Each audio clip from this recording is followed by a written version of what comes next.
बिस्मिल्लाहिर्रहमानिर्रहीम। अस्सलाम वालेकुम स्टूडेंट्स। आज की इस वीडियो में हम नेस्टेड इफ़ को देखेंगे।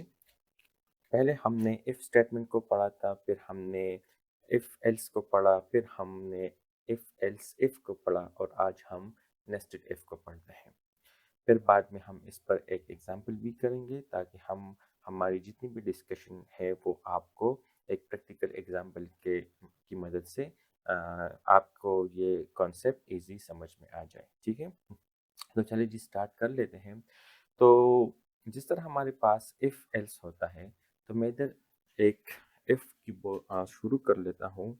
ठीक है, इफ़, और ये मेरे पास है एक कंडीशन। इफ़, ये कंडीशन, और इसकी बॉडी स्टार्ट होती है यहाँ से यहाँ तक। ठीक है, तो ये सिंगल एक इफ है और इसके अंदर हम इधर कुछ कोड लिख सकते हैं। एक लाइन का कोड हो या मल्टीपल लाइंस का कोड हो, वो हम उधर लिख सकते हैं। इसी तरह से इस इफ का एल्स पार्ट जो होता है वो इधर लिखा जाता है कि अगर ये कंडीशन ट्रू ना है तो फिर ये वाला कोड एग्जीक्यूट कर ले। ठीक है, तो इधर मैंने ये वाला लिख दिया। तो फिर इधर भी एक लाइन या मल्टीपल लाइन ऑफ कोड हो सकते हैं, या अगर आप कहें कि ये एल्स ना हो, सिर्फ इफ हो, तब भी वो ठीक है, लेकिन वो डिपेंड करता है हमारे प्रॉब्लम और सिचुएशन पर। ठीक है, अब ये हमारे पास एक सिंपल इफ एल्स का स्ट्रक्चर है सी प्लस प्लस में। ठीक है, अब इधर एक दूसरे साइड पे अगर हम देख लें तो मैं कहता हूँ कि हमारे पास एक ऐसी सिनारियो है, फॉर एग्जांपल कि ये एक स्टूडेंट है। ठीक है, और इसने एडमिशन ली है, लेनी है एक यूनिवर्सिटी में। तो इसके एडमिशन के लिए कि ये इस यूनिवर्सिटी में इसको एडमिशन मिले, ठीक है, तो कुछ क्राइटेरिया है, कुछ कंडीशन है कि वो सब के सब ट्रू होने चाहिए। फर्स्ट का क्राइटेरिया ये है कि ये स्टूडेंट, इसका एज जो है वो 18 या 18 प्लस होना चाहिए। मतलब 17, 16, 15 के एज में ये यूनिवर्सिटी में एडमिशन नहीं ले सकता। तो हमने सपोज किया कि ये एक कंडीशन है। ठीक है, दूसरा कंडीशन ये है कि इसके एफएससी या कॉलेज के जो मार्क्स हैं, ठीक है, इंटरमीडिएट के मार्क्स, तो मैं इधर लिखता हूँ इंटर के जो इसके मार्क्स हैं वो अबव कितने होने चाहिए। चलो हम कर देते हैं 75%। ठीक है, तो 75% या 75 से अबव। ठीक है, 75 या अबव 75% इसका दूसरा क्राइटेरिया है। थर्ड क्राइटेरिया हमारे पास है कि जो एंट्री टेस्ट है यूनिवर्सिटी का, वो इसने पास किया हो 60% मार्क्स से। ठीक है, 60% मार्क्स से इसने पास किया हो एंट्री टेस्ट। तो मैं इधर ये भी लिख लेता हूँ।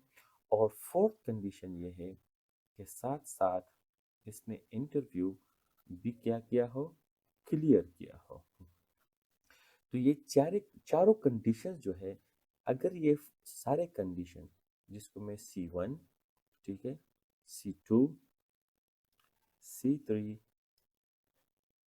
और C4 कहता हूँ, अगर ये सारे कंडीशन ट्रू हो जाए, ठीक है, ये भी ट्रू ये भी ट्रू, तब जाकर इस ही इज एलिजिबल कि उसको यूनिवर्सिटी में एडमिशन मिले। ठीक है, अगर इसमें से एक भी फॉल्स हो जाए, ठीक है, एक भी फॉल्स हो जाए, तो फिर ही इज नॉट एलिजिबल।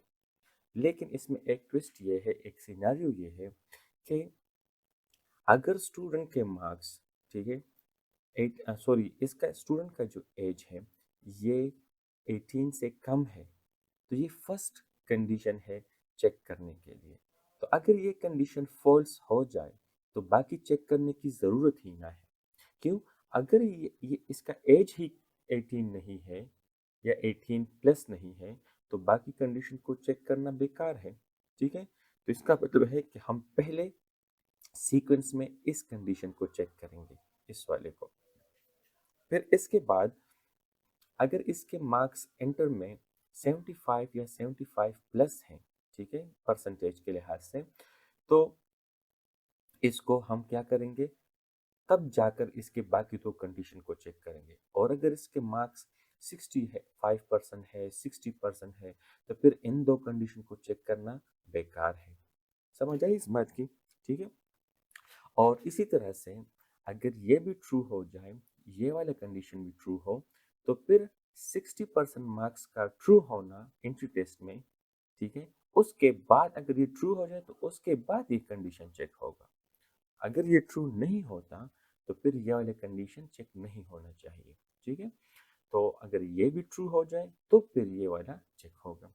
और अगर सारे के सारे क्या हो, ट्रू ना हो, तो फिर ही इज नॉट एलिजिबल। और अगर सारे के सारे ट्रू हो जाए तो फिर ही इज एलिजिबल। बस इसमें आपने बात ये याद रखनी है कि हम condition one by one check करेंगे।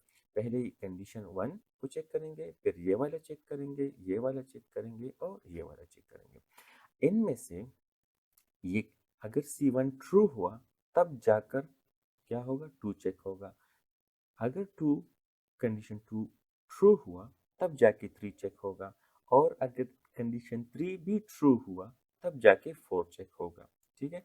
ऐसा नहीं है, ठीक है, कि C1 फॉल्स हो और ये फिर भी जाकर C2 को चेक करे। तो C2 जो कंडीशन है वो जो पहले C1 ही क्राइटेरिया पहले स्टेप पर ही वो इनएलिजिबल है, तो बाकी चेक करने का फायदा क्या है।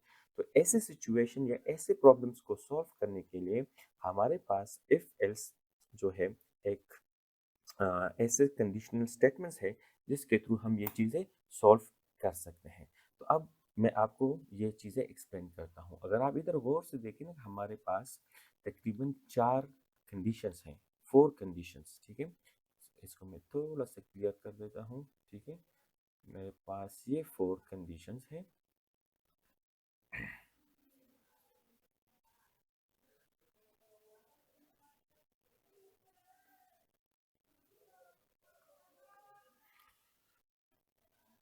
ठीक है। तो मेरे पास ये फोर कंडीशंस हैं, one two three and four. अब इसको हम इधर अगर करेंगे हमारे इफ के अंदर, तो इसके लिए मैं लिखूंगा if condition one, if condition one is equal to true, सही, तो तब जाकर क्या होगा, ये याद रखिएगा मैंने इसका ब्रैकेट एक इधर लिखा है और एक इधर लिखा है। ठीक है। अब मैं दूसरे कलर में जाता हूँ, ब्लैक में। अगर ये कंडीशन वन जो इधर था, अगर ये ट्रू हो जाए एज वाला, तो तब जाकर ये दूसरे कंडीशन को चेक करेगा। तो मैं इधर लिखता हूँ कि if condition one is true, फिर दूसरा इफ, कि अब ये चेक करो, if condition two is equal to true, तो अब ये इस एफ का क्या है, इस एफ का क्लोजिंग ब्रैकेट है। अब मैं थर्ड पे जा रहा हूँ कि अगर ये टू भी ट्रू हो जाए तो फिर इसके अंदर ये कंडीशन चेक करना है कि if condition three is equal to true, तो फिर ये कंडीशन क्या है, सॉरी थोड़ा सा गलत हुआ, तो ये इधर मैं इसका ब्रैकेट पुट कर लेता हूँ। तो ये ओपनिंग और ये क्लोजिंग, अगर थ्री भी ट्रू है तो फिर लास्ट कंडीशन को यहाँ पर पुट कर ले, if condition four is equal to true, इस तरह से। ठीक है। अब देखो, ये जो आउटर मोस्ट इफ है, इसका जो इनर इफ है ये वाला, ठीक है, तो ये तब एग्जीक्यूट होगा जब ये ट्रू होगा। जब तक ये ट्रू ना हो तो ये कंडीशन कभी भी एग्जीक्यूट नहीं होगा, बल्कि चेक भी नहीं होगा ना, वो तो इधर आएगा भी नहीं। क्यों? ये सारे स्टेटमेंट्स जो है इस ब्लॉक के अंदर, ये जो मैंने बंद किए हैं, ये तो हमारे लिए इस इफ की इधर एक बॉडी है ना, सिंपल सी बॉडी है। तो ये बॉडी तो तब एग्जीक्यूट होती है जब ये वाला कंडीशन ट्रू होगा। तो जब हमारा ये कंडीशन फॉल्स हुआ तो फिर ये एग्जीक्यूट ही नहीं होगा। तो कौन सा होगा, यहाँ वाला कोड, या अगर इधर एल्स है तो वो वाला कोड एग्जीक्यूट होगा। समझ आई इस बात की? तो अभी फिलहाल मैं इधर एल्स मेंशन नहीं करता, सिर्फ इफ के साथ जाते हैं। ठीक है। तो अब देखते हैं कि नेक्स्ट हम इस पे क्या कर सकते हैं, let me clear this one. तो अब देखिएगा यहाँ पर कि हमारा ये ट्रू हुआ तो यहाँ पर आए, ये ट्रू हुआ तो फिर ये चेक होगा, और अगर ये फॉल्स हुआ तो इसका मतलब ये है ये तो ऑलरेडी एग्जीक्यूट हो चुका है, और ये फॉल्स हुआ। जब ये फॉल्स हुआ तो अब ये वाली इफ की बॉडी एग्जीक्यूट नहीं होगी, ठीक है, तो अब ये भी चेक नहीं होगा। लेकिन अगर ये ट्रू हुआ तो फिर इसके बाद ये वाला इफ चेक होगा, अगर ये ट्रू हुआ तो फिर ये वाला इफ चेक होगा, और अगर ये ट्रू हुआ तो इसके अंदर जो कोड होगा वो एग्जीक्यूट होगा। और इसी तरह से इस पूरे सीक्वेंस में ये अगर हमारा फर्स्ट इफ है, ये इसके अंदर सेकंड है, ये थर्ड नेस्टेड है, और ये फोर्थ नेस्टेड है, तो इसमें ये वाला तब एग्जीक्यूट होगा जब ये ट्रू होगा, ये तब एग्जीक्यूट होगा जब ये ट्रू होगा, ये तब एग्जीक्यूट होगा जब ये ट्रू होगा, और इसके अंदर कोड तब एग्जीक्यूट होगा जब ये ट्रू होगा। और अगर ये फॉल्स हो जाते हैं तो फॉल्स के लिए मैं इधर एरो बनाता हूँ। अब देखो, अगर ये कंडीशन फॉल्स होता है तो फ्लो यहाँ पे आएगा, ठीक है, तो अगर इधर एल्स है तो ये चलेगा, तो ये इस इफ का एल्स पार्ट ये वाला है, ठीक है। अच्छा, अगर ये फॉल्स होता है, ठीक है, तो ये इधर आएगा, तो इसका ये पार्ट है, इसका इधर एल्स आना चाहिए, ठीक है। इधर जगह नहीं है लेकिन ये इसके अंदर ही है, ठीक है। और फिर इस फोर्थ का जो है इधर एल्स पार्ट होगा, तो इसके अंदर कोड और इस तरह से बन। तो इसका मतलब है कि यहाँ पर सारे फोर के फोर क्या हो रहे हैं, कंडीशन चेक हो रहे हैं, लेकिन इन अ प्रॉपर सीक्वेंस।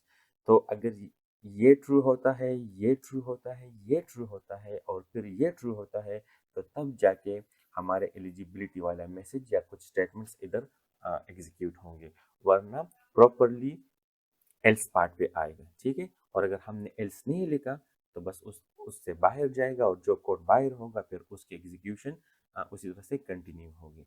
तो अब हम इसी चीज़ को, ये जो हमारा ये वाले सिनेरियो है ना, ये हम इसी चीज़ को अब इम्प्लीमेंट करेंगे किसमें, हम dev C plus plus I D में जाकर एक प्रोग्राम लिखेंगे, और फिर हम सी प्लस प्लस में इसको उसके कंपाइलर से कंपाइल करके रन करेंगे, ठीक है। तो चलिए जी, मैं यहाँ पर इसको क्लियर कर देता हूँ, और यहाँ पर आते हैं अपने टास्क पर, ठीक है।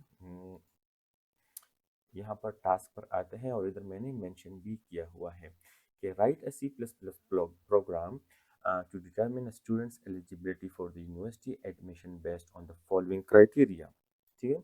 एज मस्ट बी एटलीस्ट, ये वही सारी बातें हैं जो अभी मैंने की हैं, ठीक है। तो इसी चीज़ को हम इम्प्लीमेंट करते हैं।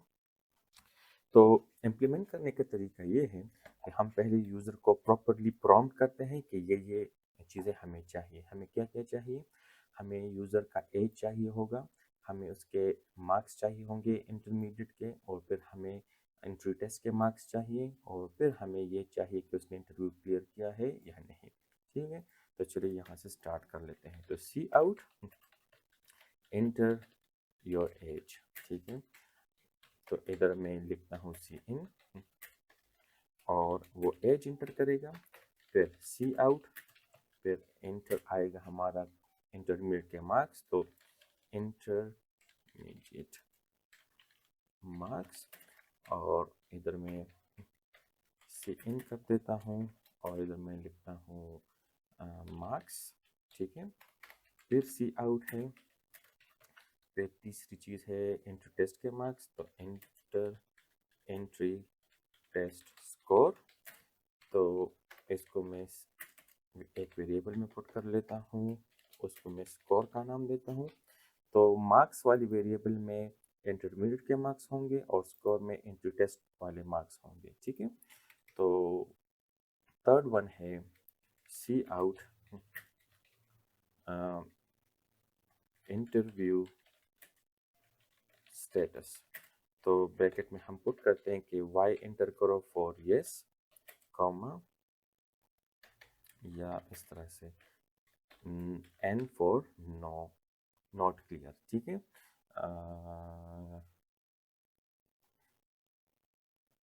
तो हम इस तरह कर देते हैं, ठीक है, फिर सी इन और इधर लिखते हैं इंटरव्यू स्टेटस।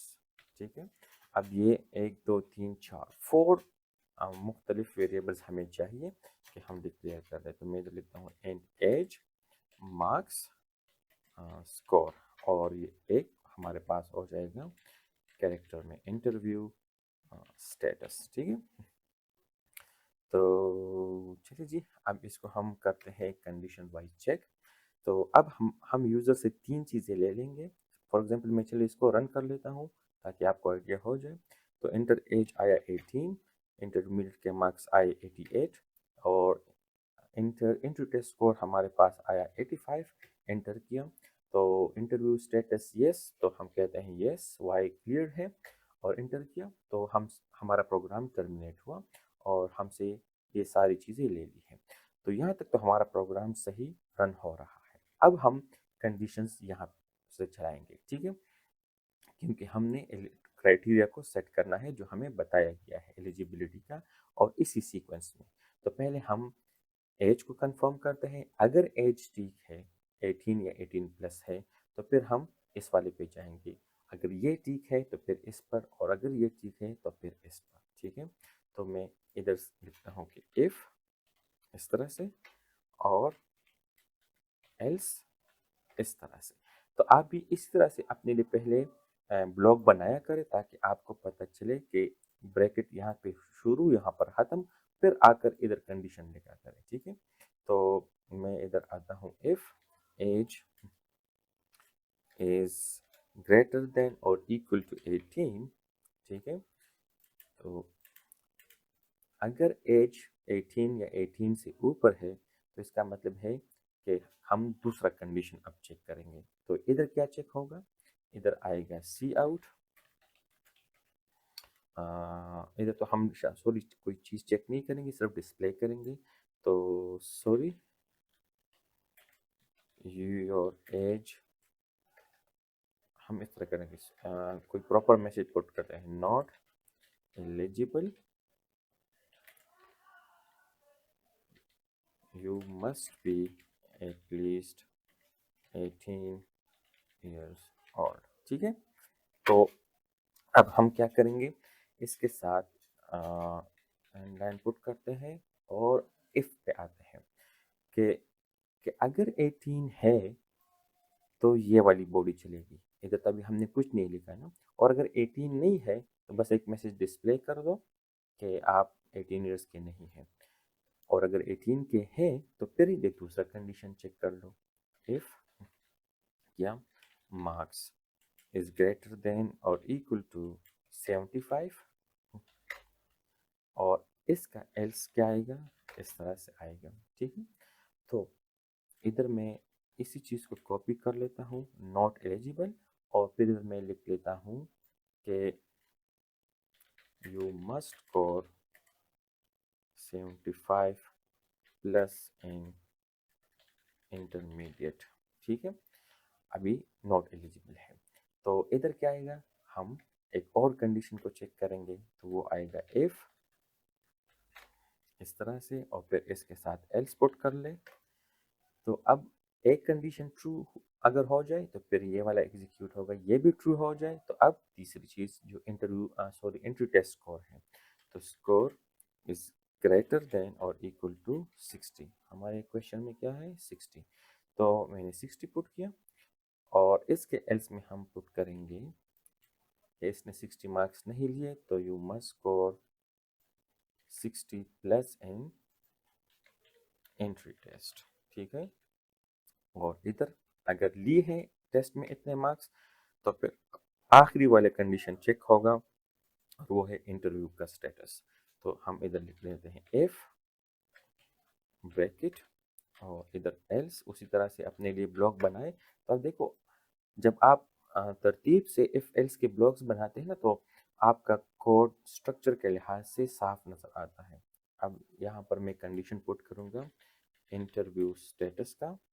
ठीक है, if interview status is equal to Y, तो इधर याद रखिएगा मैंने कैरेक्टर को यूज किया है। ठीक है, और अगर इंटरव्यू क्लियर नहीं है तो मैसेज दो कि not eligible, you must clear the interview. ठीक है, और एल्स में क्या होगा, कॉन्ग्रेचुलेशंस यू आर एलिजिबल। तो बस हम कहते हैं यू आर एलिजिबल, ठीक है, to get admission in university. और हम इधर एक स्लैश एन पुट कर देते हैं और एक ऐसा में कि हमें हमारा स्टेटस नज़र आए, बस थोड़ा सा यूनिक होगा इस तरह से। तो अब हम क्या करेंगे, इसको रन करेंगे और चेक करेंगे कि हमारा जो प्रोग्राम है वो सही चल रहा है या नहीं। और फिर मैं इसको एक्सप्लेन भी करता हूँ साथ साथ में, ठीक है। तो चलिए जी, इसको रन करते हैं। इंटरव्यू और एज आया तो मैंने 18 दिया या 19 दिया। फिर इंटरमीडिएट के मार्क्स पुट करता हूँ तो मैं देता हूँ 89। फिर स्कोर इंटरव्यू टेस्ट में 90% और इंटरव्यू भी क्लियर है, ठीक है। तो वाई इंटर करूँगा तो अब वो मुझे बता रहे हैं you are eligible to get admission in university, ठीक है। अब वन बाय वन मैं क्या करूँगा, एक एक चीज़ को गलत मतलब गलत नहीं, फॉल्स वाला वैल्यू दूंगा ताकि हमें ये एलिजिबल ना एलिजिबल शो करा दे कि आप एलिजिबल नहीं हैं। तो मैं पहले स्टेप पर देता हूँ 15 ईयर्स एज का और इंटरमीडिएट मार्क्स दे देता हूँ। तो इंटरमीडिएट मार्क्स 95 है, इंटर स्कोर भी 95 है और इंटरव्यू भी पास किया है। अब देखो मैंने ये तीनों चीज़ें जो है मैंने क्या किया है, वैलिड दिए हैं कि पास करने के हैं। लेकिन चूंकि एज फर्स्ट चेक होगा तो मैं I am suppose to be not eligible, ठीक है। अब मैं इसको एंटर करता हूँ तो नॉट एलिजिबल आया, समझ आई इस बात की, ठीक है। Not eligible, you must be at least 18 years old. तो ये वाला एग्जीक्यूट हुआ, क्यों, क्योंकि जैसे ही ये इफ स्टेटमेंट एग्जीक्यूट हुआ ये फॉल्स हुआ और सीधा ये अपने एल्स पे आया और ये सारा कोड क्या है, एग्जीक्यूट नहीं हुआ, क्यों, एल्स पे आया, ठीक है। अब मैं इसको ट्रू कराऊंगा, इसको फॉल्स कराता हूं तो इसका एल्स ये वाला है तो ये एग्जीक्यूट होगा। तो अब देखिएगा, अब मैं देता हूँ 21, ठीक है। इंटरमीडिएट के मार्क्स मैं देता हूँ 44, बाकी दोनों को मैं सही दे देता हूँ 95 और इंटरव्यू भी पास है। अब नॉट एलिजिबल फिर आया, you must score 75%, 75 plus in intermediate, ठीक है। क्यों, अब ये वाला ट्रू हुआ तो जब ये चेक हुआ ये फॉल्स हुआ तो ये चेक ही नहीं हुआ और सीधा इस एल्स पे आ गया है, समझ आई इस बात की। अच्छा, अब इसी तरह से अब फिर मैं अगर ये वाले दे दूँ तो ये चेक होगा, फिर ये चेक होगा तो फिर हमें ये मैसेज आएगा, ठीक है। अब देखो मैं सब वैल्यूज सही सही देता हूँ, like 21 years age, intermediate marks जो है वो 95 है, ये 88 है और पास भी किया है और अभी मैं एलिजिबल हूँ, ठीक है। अब मैं यहाँ तक तो आई होप आपको समझ आ गई होगी कि हम किस तरह से इफ के अंदर दूसरा इफ पुट करते हैं, फिर ये इफ के अंदर ये वाला इफ पुट करते हैं। तो इस इफ के लिए जो नेस्टेड इफ है वो ये वाला है, इसके लिए जो नेस्टेड इफ है वो ये वाला है, इस इफ के लिए ये वाला नेस्टेड इफ है। और ये याद रखिएगा, हम इस तरह कहते हैं कि इसका जो आउटर मोस्ट इफ है वो ये वाला है, आउटर मोस्ट नहीं, इसका जो आउटर इफ है, फिर इस इफ का आउटर इफ ये वाला है, इसका आउटर इफ ये वाला है। तो जो सबसे अंदर वाला इफ होता है ना, तो उसको एग्जीक्यूट करने के लिए इससे बाहर वाले तमाम इफ्स का क्या होना चाहिए, ट्रू होना जरूरी है, जिसके अंदर ये वाला इफ आता है। तो ये किस किस के अंदर आता है, ये इस इफ के अंदर भी आता है, इसके अंदर भी आता है और इसके भी आता है। इसका सबसे पेरेंट इफ ये वाला है, फिर इसका ये वाला, फिर ये वाला और फिर ये वाला है, ठीक है। और इसी तरह से इन तमाम ifs, four ifs for example condition, इसमें जिस स्टेप पर भी कंडीशन फॉल्स होगा तो उसके अंदर वाले इफ्स को फिर वो एग्जीक्यूट नहीं करेगा बल्कि अंदर वाले पूरा कोड, और वो अपने ही एल्स पे जाएगा, इस तरह से। अगर ये फॉल्स होता है तो ये इस एल्स पे आएगा, अगर ये फॉल्स होता है तो ये इस एल्स पे आएगा, और अगर ये फॉल्स होता है तो ये इस एल्स पे आएगा। समझ आई इस बात की? आई होप ये चीज़ आपको समझ आ गई होगी। अब मैं आपको एक छोटी सी चीज़ इसमें समझाने की कोशिश करता हूँ और अपने प्रोग्राम को थोड़ा अच्छा बनाते हैं। किस तरह से? Let me make it like this one. इसको मैं क्लोज करता हूँ, इसको मैं रन करता हूँ। अब देखो ये मुझसे मांग रहा है इंटर योर एज। अब मैं जब 15 इंटर करता हूँ फिर वो मुझसे इंटरमीडिएट के मार्क्स भी पूछ रहा है। होना तो ये चाहिए था कि जैसे ही मैं 15 एंटर करूँ तो बाकी चीज़ें मुझसे पूछे ही ना। ठीक है, पूछे ही ना। क्यों? वो तो वैसे ही पहले कंडीशन पर क्या है, नॉट एलिजिबल हो गया है, तो क्यों मुझसे ये बार बार पूछ रहा है? ठीक है, फॉर एग्जाम्पल मैं इसको भी अनएलिजिबल इधर कर देता हूँ। इनएलिजिबल जो है इंटरमीडिएट के मार्क्स 50% है, तो फिर तीसरा भी मुझसे पूछ रहा है। ऐसा तो नहीं होना चाहिए। ठीक है, तो अब हम क्या करेंगे कि अब इस इंटर योर एज को हम यहाँ पर रहने देते हैं, बाकी ये वाले तीन चीज़ों को हम यहाँ से रिमूव कर लेते हैं। ठीक है, अब देखो, अब जब ये मुझसे एज मांगता है तो वो एज चेक कर लेगा। अगर एज 18 से ऊपर है तो तब जाकर ये मुझसे क्या मांगेगा? मार्क्स मांगेगा, कॉलेज के मार्क्स, इंटरमीडिएट के मार्क्स। तो क्यों ना वो मैं इस इफ के अंदर यहाँ पे पेस्ट कर लूँ। अब देखो इधर, हम्म, इस तरह से। अब यहाँ से ये वाला कट होगा, ठीक है, और ये इधर आएगा इस इफ के अंदर। तो ये इसका हुआ, ये वाला यहाँ से कट करके, ठीक है, यहाँ पर आ जाएगा। अब यहाँ पे गौर करिएगा, जब इसने मुझसे एज मांगा, एज चेक हुआ, एज सही मैंने दिया, तब जाके मुझसे मार्क्स पूछेगा। फिर ये मार्क्स वाली कंडीशन को चेक करेगा।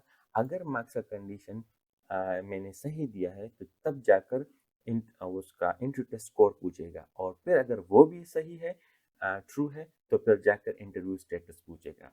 अब देखिए हम इसको रन करते हैं। इंटर एज 15, तो पहले स्टेप पर ही अभी ये मुझे बता रहे कि नॉट एलिजिबल। दूसरा जो सी इन था ना, वो भी मुझसे नहीं पूछ रहा। तो अब इसको मैंने थोड़ा अच्छा बना लिया है।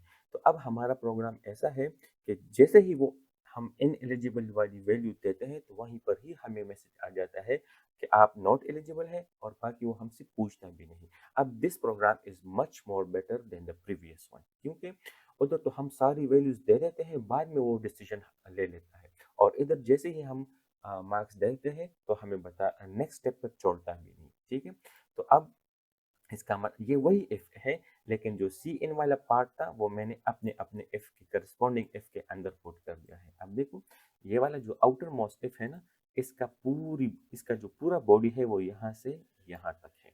ठीक है, यहाँ से यहाँ तक, और इस इफ का जो बॉडी है वो यहाँ से यहाँ तक है। ठीक है, सॉरी यहाँ तक 75% का इंटरेस्ट स्कोर। तो स्कोर का जो है वो यहाँ तक है, तो इसका एल्स ये है, और इस तरह फिर ये दूसरे इफ का एल्स है, ये इनर मोस्ट का एल्स है। तो आई होप कि आपको ये चीज़ समझ आ गई होगी। Thank you for watching, and then see you in the next video.